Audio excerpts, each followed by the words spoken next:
అందరికీ వందనాలండి. మనం ఈరోజు ప్రభువుని ఆరాధించడానికి వచ్చాం. ఆరాధించడానికి వచ్చిన మనం ఆయన్ని ఎలా ఆరాధించవచ్చు?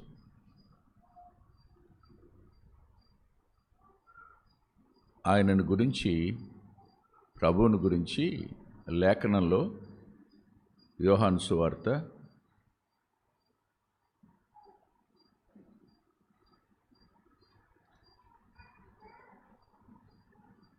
13వ అధ్యాయం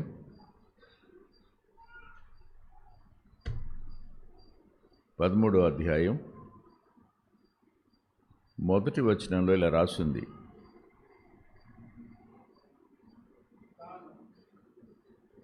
లోకములోనున్న తన వారిని ప్రేమించి వారిని అంతం వరకు ప్రేమించెను. క్రింద ఫుట్నోట్లో సంపూర్ణముగా ప్రేమించెను. లోకములో ఉన్న తన వారిని, మనం ఎక్కడ ఉన్నామో ఆయనకు తెలుసు. మనం ఏ పరిస్థితుల్లో ఉన్నామో ఆయన ఎరుగును.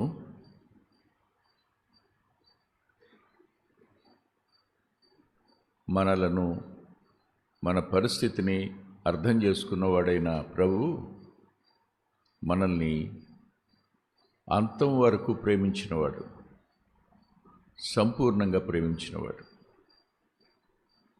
లోకంలో ప్రేమలు మారిపోతుంటాయి. ప్రేమ మారిపోవడానికి ఎక్కువ టైం పట్టదు. చాలా తక్కువ టైం పడుతుంది. ధనం దగ్గర ప్రేమలు మారిపోవచ్చు. మనం అనుకున్నది ఎదుటివాడు చేయకపోతే మన ప్రేమ మారిపోవచ్చు.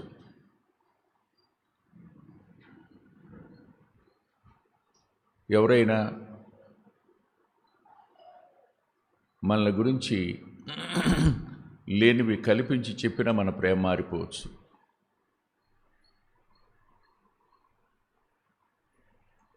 మనలో లోపాలు కనపడినా ప్రేమ మారిపోవచ్చు. కానీ అన్నీ ఎరిగి మనల్ని ఆయన ప్రేమించటం అనేది ప్రభువులో ఉన్న గొప్పతనం అననా? అది ఆయన వ్యక్తిత్వం. ఆయన ప్రేమస్వరూపి కదా. అందుకే తన వారిని అన్నాడు. అంటే లోకములో ఉన్న తన వారిని. మీకు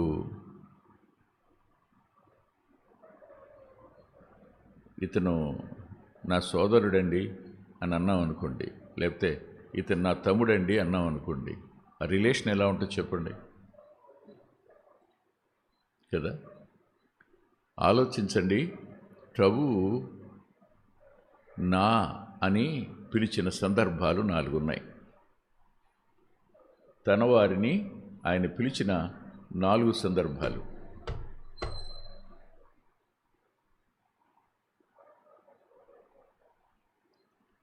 ఆ 4 సందర్భాలు చెప్పి, ఆ 4 సంబంధాలలో ప్రభు మనకేమై ఉన్నాడో దాన్ని బట్టి మనం ఆరాధన చేద్దాం.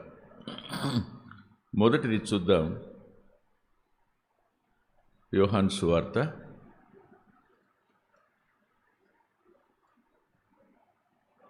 10వ అధ్యాయం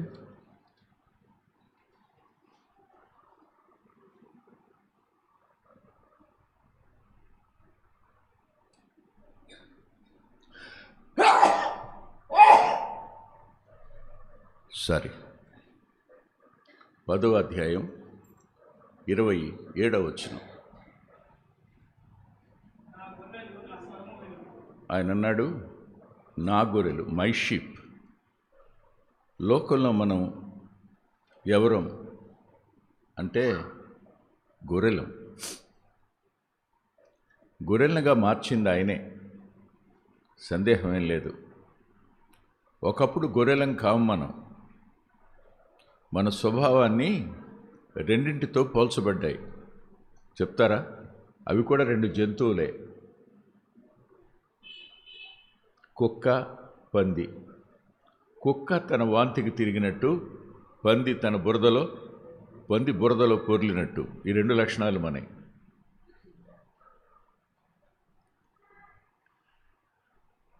కదా?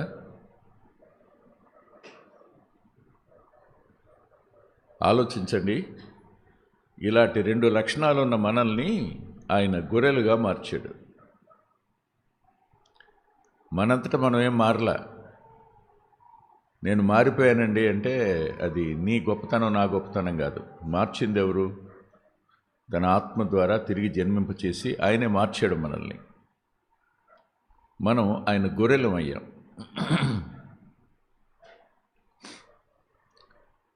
ఎవరు గొర్రెలం? మనం ఎవరు గొర్రెలం చెప్పండి. క్రీస్తేసు ప్రభు యొక్క గొర్రెలం. కీర్తనాకారుడు 23వ కీర్తన రాస్తున్నప్పుడు ప్రభువుని గురించిన అతిశయం ఎంత గొప్పగా కనపడద్దు, ఎంత అతిశయిస్తాడో ప్రభువుని బట్టి. ఏమంటాడు? యెహోవా అంటే ప్రభువు నా కాపరి. The lord is my shepherd. My shepherd అనే పదం ఉందే, చిన్నది కాదు. నా కాపరి. నా కాపరి అంటే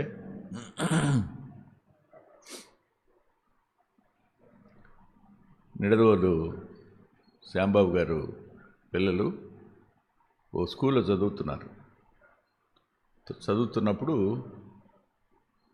వాళ్ళ టీచర్ అడిగిందట, అవును మీ దగ్గరికి పలానా ఆయన వస్తాడు కదా అని.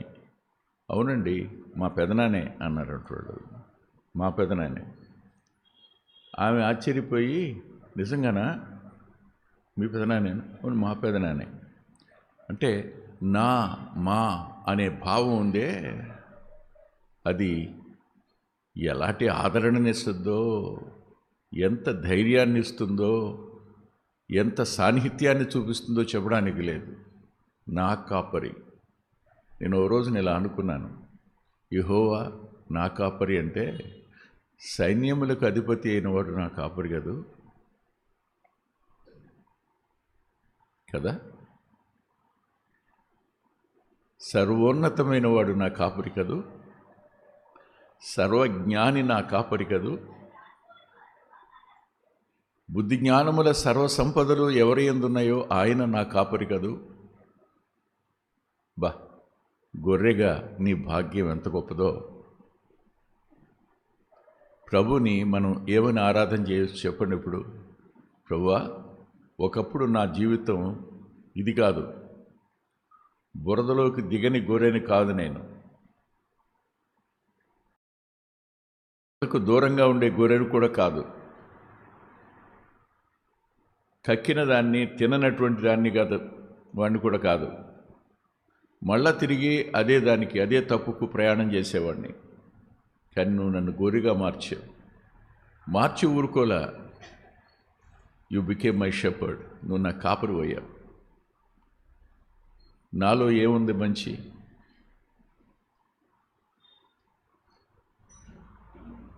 నాలో ఏ అర్హత ఉంది? నన్ను నీ గొర్రెగా చేసుకోవడానికి నువ్వు చెల్లించిన వెల తప్ప, నువ్వు కొన్న వెల తప్ప ఇంకేముంది? ఇంకేం లేదుగా. కొనుక్కుంటేనే గొర్రె మనదయ్యేది. మనల్ని ఆయన కొనుక్కున్నాడు. మనం ఆయన గొర్రెలు అయ్యాం, ఆయన మన కాపరయ్యాడు. ఆలోచించండి. ఇప్పుడు ప్రభువును మనం ఏమైనా ఆరాధించవచ్చు? ప్రభు, ఒకప్పుడు నేను ఇది, నన్ను గొర్రెగా మార్చావు, మార్చిన నీవే నాకు కాపరి అయ్యావు. హృదయపూర్వకంగా ఆరాధిస్తానయ్యా, నీవు నా కాపరివని, నా మంచి కాపరివని. అంతేకాదు, ఒక మాట నాకు గొర్రెల విషయంలో ఆశ్చర్యం కలిగించిన మాట కూడా చూపిస్తాను చూడండి. 10వ అధ్యాయంలోనే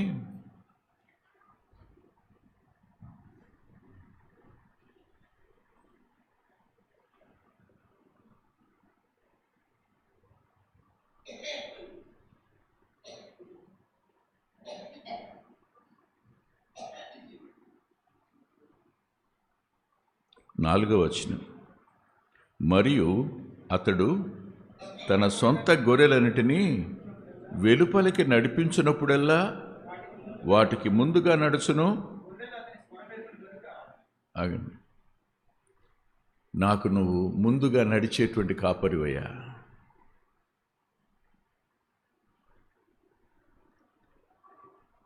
కాపరి ముందు నడిస్తే గొర్రె ఎప్పుడు గోతులో పడదు. కాపరి ముందు నడిస్తే గొర్రె ఎప్పుడు ప్రమాదం బారిన పడదు. నీవు నన్ను కొనుక్కున్నావు, నన్ను గొర్రెగా మార్చిన వాడివి, కొనుక్కున్నవాడివి, నాకు కాపరి అయిన వాడివి, నా ముందు నడిచేవాడివి. నీవు నిన్ను ఆరాధించకుండా ఎలా ఉంటాను? ఇంకా 23వ కీర్తనలో గొర్రె ఎడల ఆయన చేసే కార్యాలు చూస్తే చాలా ఉంటాయి. మనం మిగతా 3 చెప్పుకోలేం. ఒకటి, లోకంలో మనల్ని ఆయన తన గొర్రెలుగా చూశాడు. నా గొర్రెలు అన్నాడు ఒకటి. రెండవది చూడండి,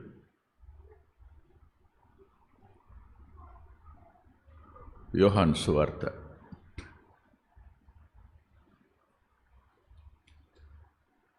20వ అధ్యాయం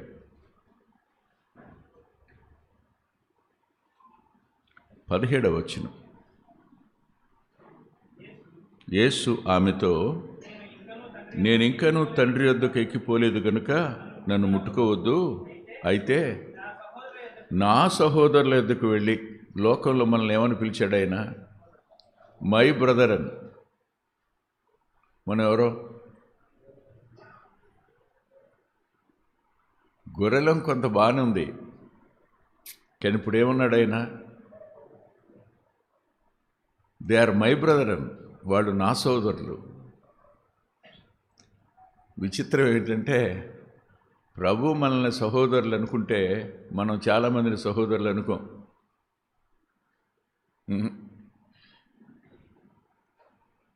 గుర్తుపెట్టుకోండి, రక్షించబడిన వాళ్ళందరూ ఏమవుతారు? సార్వత్రిక సంఘం అంతా ఒకటే కదా. ఏమవుతారు? They are not our brother.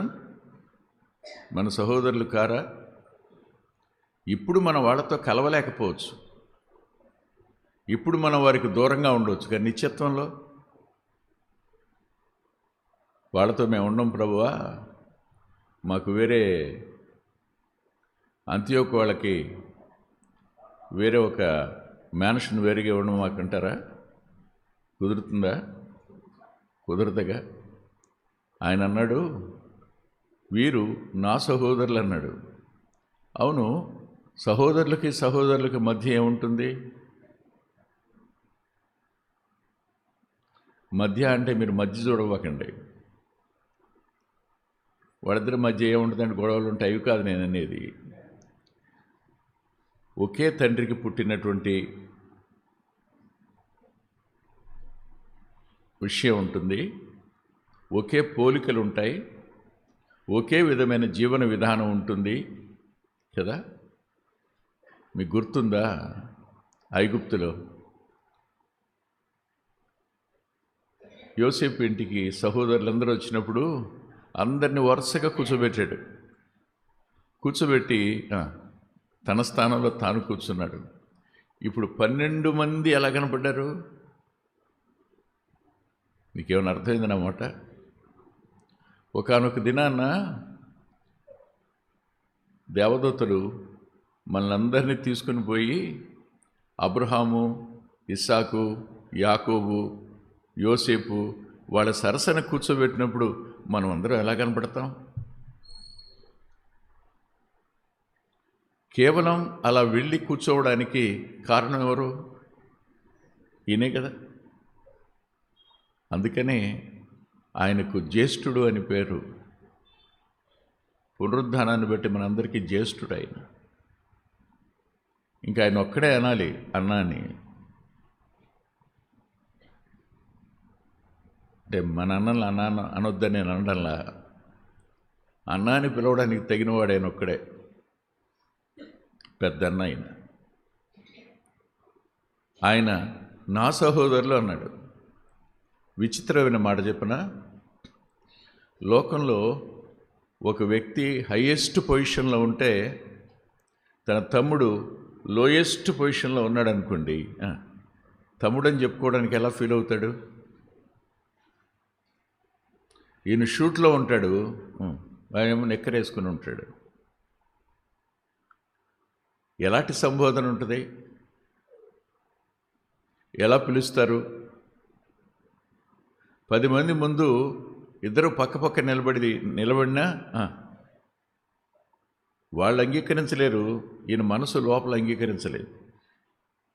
కానీ హెబ్రీ గ్రంథకర్త రాస్తూ ఒక అద్భుతమైన మాట రాశాడు చూడండి. హెబ్రీ పత్రిక 2వ అధ్యాయం 11-12 వచనాలు.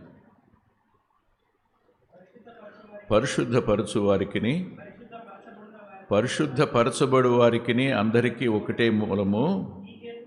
ఈ హేతువు చేత వారిని సహోదరులను పిలుచుటకు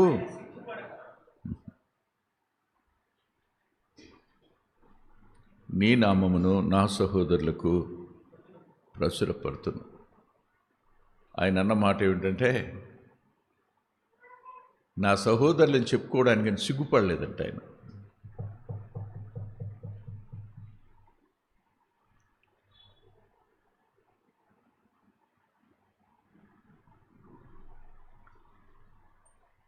నేను ఓ విషయం మీతో చెప్తాను.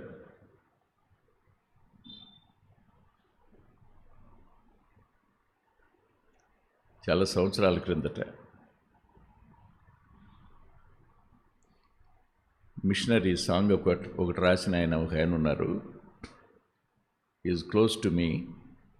ఆ పాట మొత్తం ఆంధ్రప్రదేశ్ అంతా పాడుతూనే ఉంటుంది. నా పేరే తెలియని ప్రజలు ఎందరో ఉన్నారు. ఆయన అన్నమాట.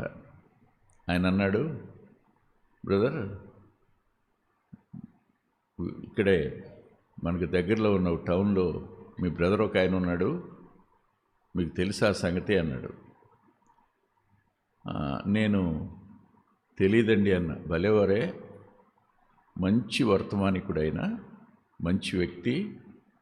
నేను పోయినసారి వెళ్ళినప్పుడు మీ గురించి చెప్పాను, అయితే ఈసారి చూద్దాం అన్నారు, మనం వెళదామా అన్నాడు. ఇక్కడి నుంచి బయలుదేరి ఇద్దరం వెళ్ళాం ఆయన కలుసుకోవడానికి. కారణం ఏంటి? నేను ఒక్కడనే కదా, నాకు ఒక సోదరుడు ఉన్నాడు, అదే ఇంటి పేరటవాడు, అదే కుటుంబానికి సంబంధించిన వాడు అన్నప్పుడు ఎలా ఉంటుంది మనసు? వెళ్ళాం.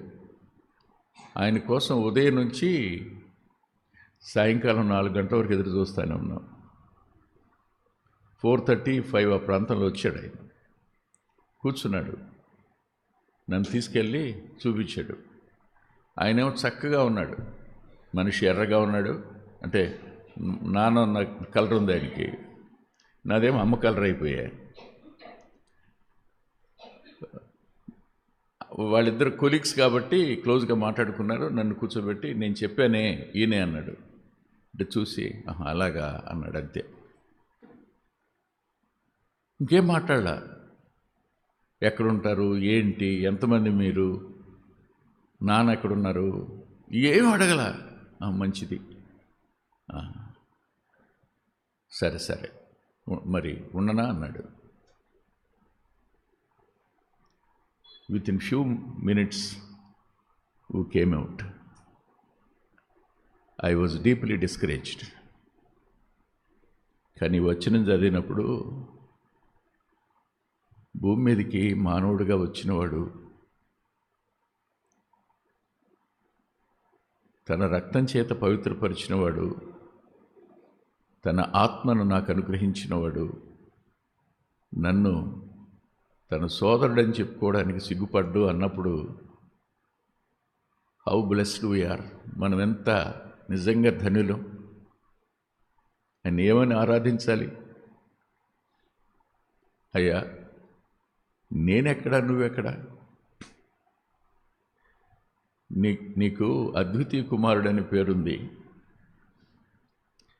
నీకు ప్రియకుమారుడనే పేరుంది. నీ గురించి పరలోకంలో ఉన్న తండ్రి సాక్ష్యం చెప్పాడు, ఇతని యందు నేను ఆనందిస్తున్నానని. కానీ నాలో ఆనందించడానికి ఒక్కటి కూడా లేదు. I'm not at all beloved an to you. నీకేమి నేనంత మంచోడిని, ప్రియమైన వాడిని కాను. మై నేచర్ ఇస్ సచ్, నా స్వభావం పాపయుక్తమైంది. కానీ నీవు నన్ను పరిశుద్ధుడివై ఉండి, జ్ఞానివై ఉండి, నీతిమంతుడివై ఉండి, సర్వాధికారివై ఉండి, సింహాసనాసీనుడివై ఉండి, రేపు దేవదూతలు ఎదుటి కూడా అంటావు కదా హీజ్ మై బ్రదర్ అని. ఆరాధించకుండా ఎలా ఉంటాం? స్తుతించకుండా ఎలా ఉంటాం? ఆలోచించండి ఒకసారి. ఆయన అన్నాడు, లోకములో ఉన్న తన వారిని ప్రేమించి వారిని అంతం వరకు ప్రేమించను. గొర్రెలంగా దారి తప్పే అలవాటున్న మనకు ఆయన చూపించే ప్రేమ, సహోదరులంగా ఉన్న శరీర స్వభావంలోనే ఉన్న మనల్ని సహోదరులు అని చెప్పడానికి సిగ్గుపడని పెద్దన్న ఆయన. మూడో మాట దగ్గర పెడదాం. యోహాను సువార్త 13వ అధ్యాయం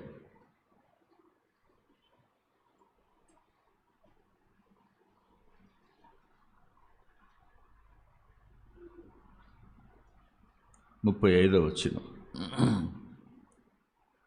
మీరు ఒకని ఎడల ఒకరు ప్రేమ కలిగిన వారైన ఎడల నా శిష్యులు. మనం ఎవరు? గొర్రెలం మాత్రమే కాదు, సహోదరులం మాత్రమే కాదు, వీఆర్ హిజ్ డిసైపుల్స్. అన్న దగ్గర నేర్చుకుంటామా? అరే నువ్వు వద్దు, నాకు మా మాస్టరే. నేను చూశాను, ఓ తల్లికి 2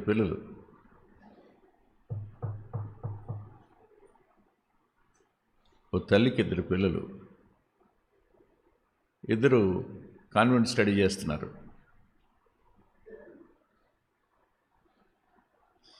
చిన్న బిడ్డ వచ్చి చదువుతూ CAN అంటూ కంగారు అని చదివింది.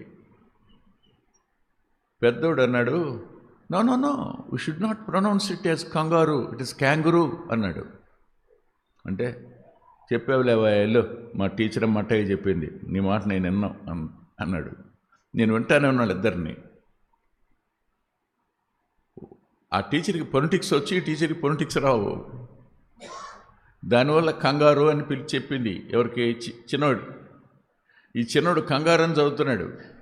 పెద్దోడు కంగారు కాదురా, కంగారు అనకూడదు, క్యాంగురు అనాలి దాన్ని. నీకు తెలియదుపా, వింటావా? సహోదరుల మాట వినం. కానీ whose teaching we are going to hear? The master, the teacher. Is not only a professor. ఏం పేరు పెట్టుకోవాలి ఆయనకి?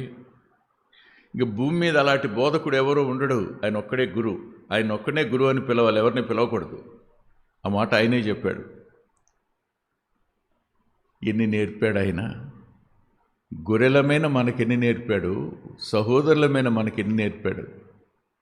బ్రతకటం నేర్పాడు, ప్రత్యేకించుకోవడం నేర్పాడు, పరిశుద్ధంగా ఉండడం నేర్పాడు, మాట్లాడడం నేర్పాడు, భావోద్రేకాల దగ్గర జాగ్రత్తగా ఎలా ఉండాలో నేర్పాడు, ఎవరి వద్ద ఎలా ఉండాలో నేర్పుతూనే ఉన్నాడు. Still he is teaching through his word of God.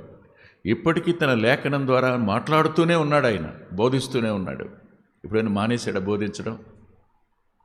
వినే చెవి ఉండాలి, కానీ ఆయన బోధ ఎల్లప్పుడూ మనకు వినపడుతూనే ఉంటుంది. Any time in any place.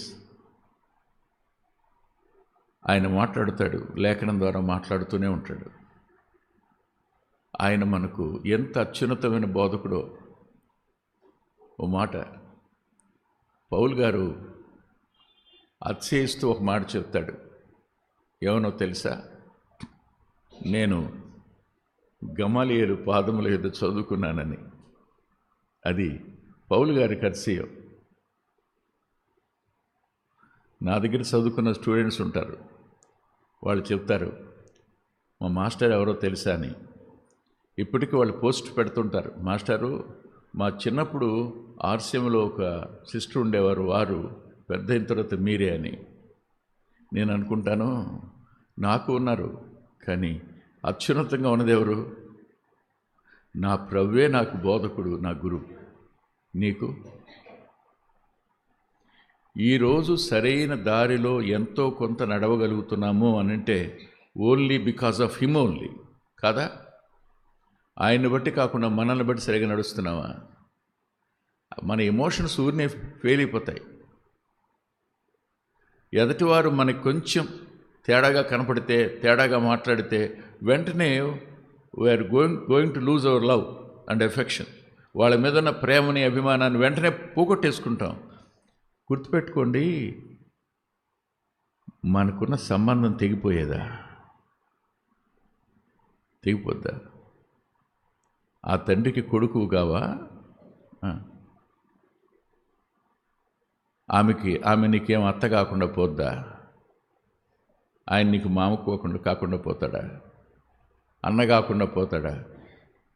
Relation is permanent. Maybe we're going to lose the fellowship itself. సహవాసాన్ని కోల్పోతాం, తప్పనిసరిగా పోతాం. కానీ సంబంధం ఎక్కడికి పోద్ది? సంబంధం ఎప్పటికీ నిలిచి ఉండేది. ఆలోచించండి. నా శిష్యులు అన్నాడు ఆయన. ఎవరిని? లోకంలో ఉన్న తన వారిని.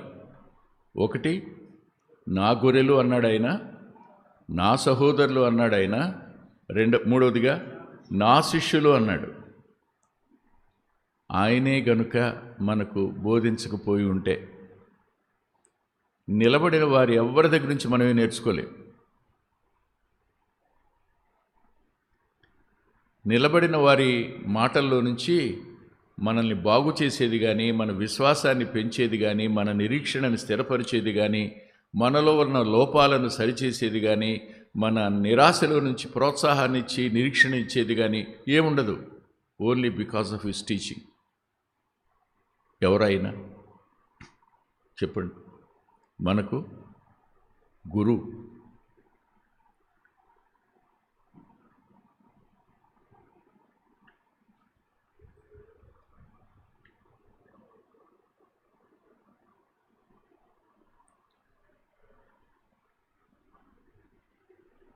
విచిత్రమైన సంగతి ఏంటంటే, ఆయన శిష్యుణ్ణి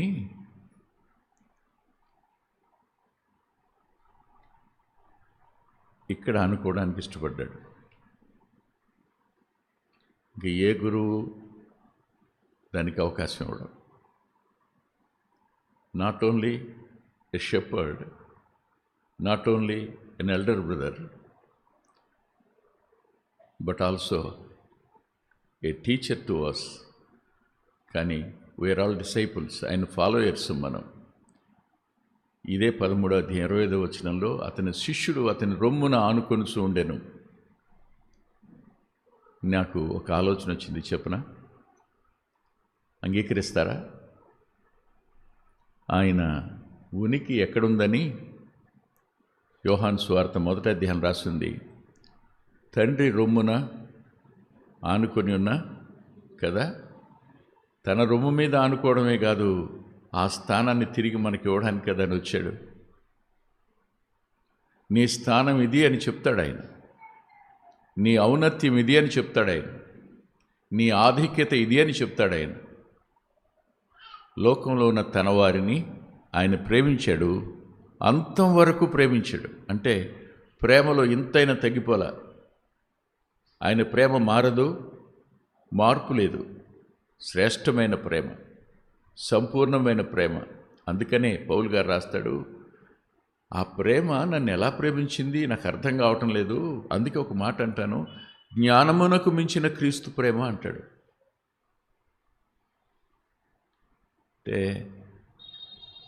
no human intellectuality can understand the love of Christ. ఏ మానవుని యొక్క జ్ఞానం కూడా ప్రభువుని, ఆయన ప్రేమను అర్థం చేసుకోలేదు. అందుకే లోకం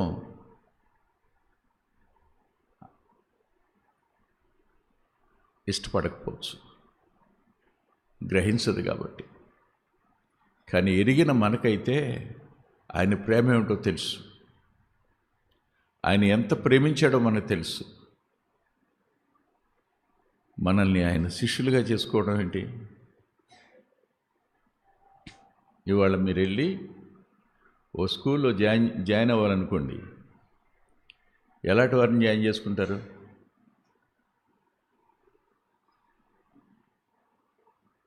ఎన్ని పరీక్షలు పెడతారు? పరీక్షలు ఏమైనా పెట్టేమన్నా జాయిన్ చేసుకున్నాడు వీళ్ళందరినీ? ఏ పరీక్షలో నిలబడతాం, ఏ పరీక్ష పాస్ అవుతాం చెప్పండి.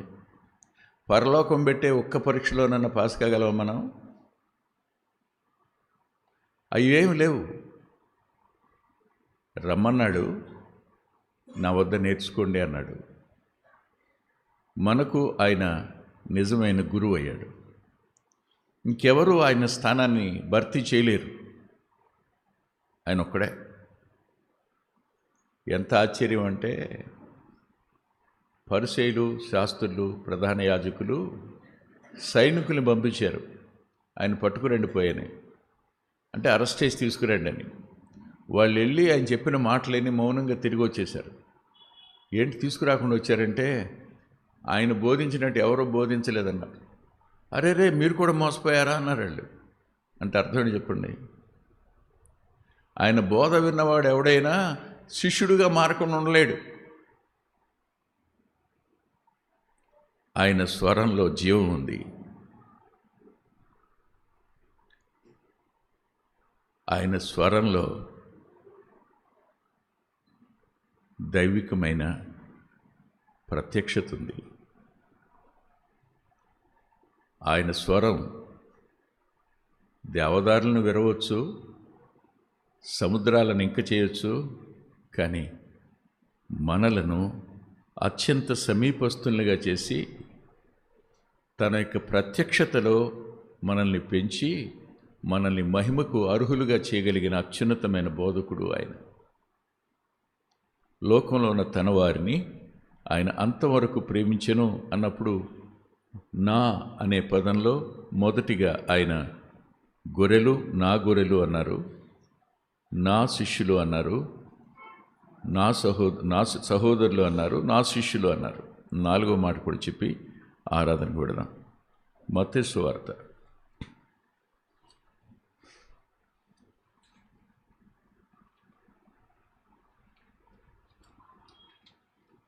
16వ అధ్యాయం 18వ వచనం. మరియు నీవు పేతురువు, ఈ బండ మీద నా సంఘం, మై చర్చ్,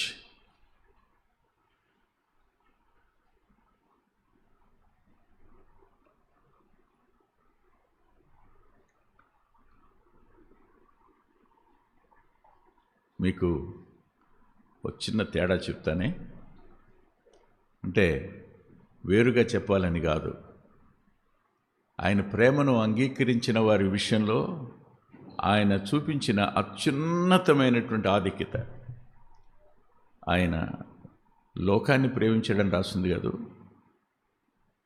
దేవుడు లోకమును ఎంతో ప్రేమించడం రాస్తుంది కాదు.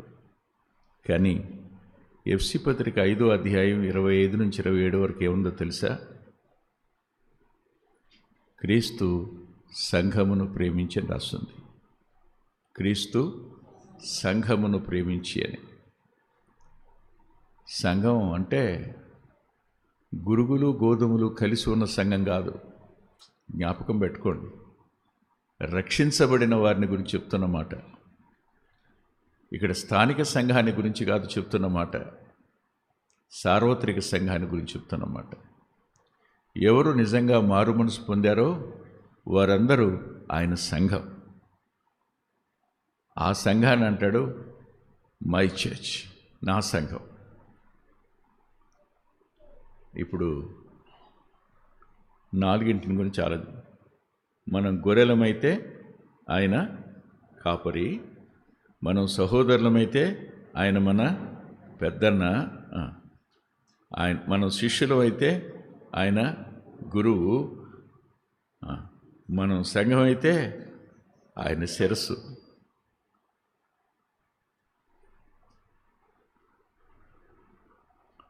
ఇప్పుడు ఏమైనా ఆరాధన చేయాలి ఆయన్ని? ఆయనను, ఆయన స్థానాన్ని ఒకసారి గుర్తు చేసుకోండి. కాపరి, పెద్దన్న, గురువు, శిరస్సు. శిరస్సు ఎంత ఆధిక్యతో తెలుసా?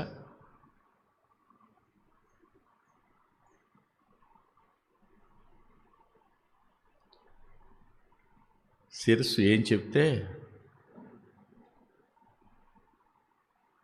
శిరస్సు యొక్క అదుపాజ్ఞల్లో దేహం ఉంటుంది.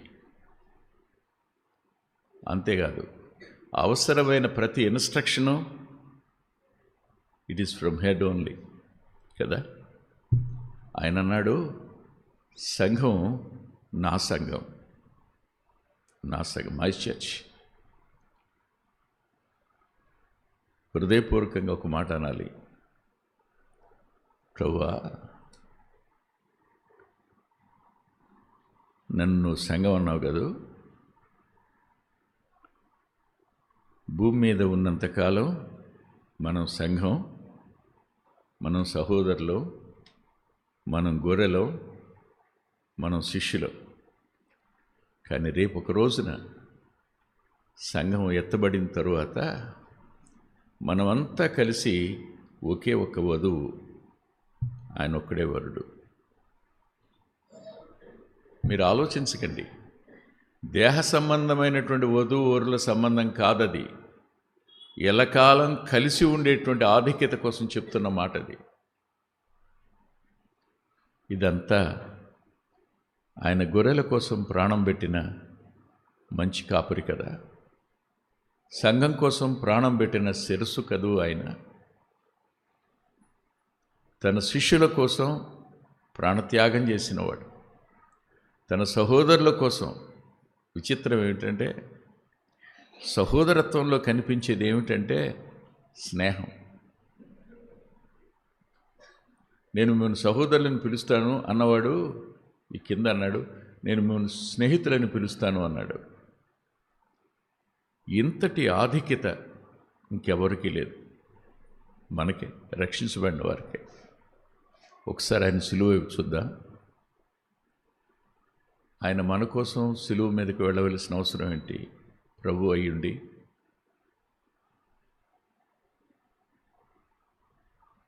కేవలం ప్రేమేగా. ఎవరిని వదిలిపెట్టేశాడు? ఎవరిని వదిలిపెట్టలేదు కదా. నిన్ను వదిలిపెట్టేస్తాడా? ఏమైనా ఆరాధిస్తావు?